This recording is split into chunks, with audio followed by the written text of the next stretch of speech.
Sorry mister Arjun, এটা আমাদেরই ভুল ছিল। I am extremely sorry.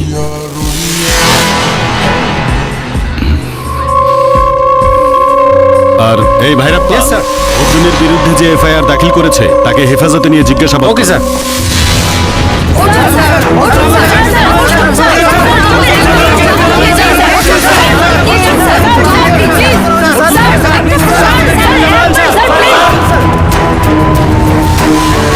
I am sorry mister Abhishek, এই সিস্টেমে সৎভাবে কাজ করা অসম্ভব। অসৎ কিছু রাজনীতিবিদ আর দুর্নীতিবাজ কর্মকর্তা দিয়ে এই সিস্টেমটা ভরে আছে।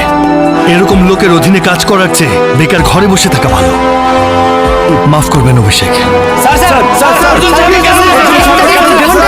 স্বরাষ্ট্রমন্ত্রীর ছেলে অর্জুনকে মুক্তি দেওয়ার কারণটা কি? এক মিনিট দাঁড়ান, আসল ঘটনাটা হলো অর্জুনের গাড়িটা এক সপ্তাহ আগে হারিয়ে গিয়েছিল। উনি কমপ্লেইনও করেছিলেন। এই বিষয় সম্পর্কে কিছু না জেনেই আমাদের এক অফিসার ভুলে